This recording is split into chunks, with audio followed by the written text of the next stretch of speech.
உன் தேடலிலும் உனக்கான தேவையிலும் தெளிவாயிரு. எது ஒன்றிற்காகவும் உன்னை அடமானம் வைக்காதே, பிறகு தன்மானம் இழப்பாய்.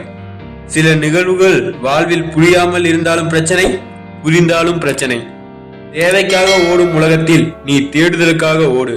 எல்லோர் வாழ்விலும் எதிரானவர்கள் நிச்சயம் இருப்பார்கள். அவர்கள் இல்லை என்றால் நம் வாழ்வில் சுவாரஸ்யங்கள் இல்லாமல் போய்விடும். சில நிகழ்வுகளை உன்னால் வேடிக்கை மட்டுமே பார்க்க முடியும். அது உன் தவறல்ல. உன் கட்டுப்பாட்டில் இல்லாத ஒன்றை பற்றி நீ எவ்வளவு யோசித்தாலும் அதில் விடை தெரியா கேள்விகளே உதிக்கும். காலத்தின் அழைப்பை உதாசீனம் செய்யாதே. அது எல்லோரையும் அழைக்காது. தகுதியற்றவர்களை மட்டுமே அழைக்கும். தகுதி உள்ளவர்களாக மாற்ற அழைத்தும் நீ வர மறுத்தால் இழுத்து செல்லப்படுவாய். ஏனெனில் போராளிகள் பிறப்பதில்லை, உருவாக்கப்படுகிறார்கள். எப்பொழுதும் சிரிப்பவர்களின் நெஞ்சில் சில வஞ்சம் இருக்கும். கவனத்தோடு இரு. அமைதியாய் இருப்பவர்கள் எல்லோரும் ஏதும் அறியாதவர்கள் என்று எண்ணி விடாதீர்கள். வெடிப்பொருட்கள் வெடிக்காதவரை அமைதியாகத்தான் இருக்கும்.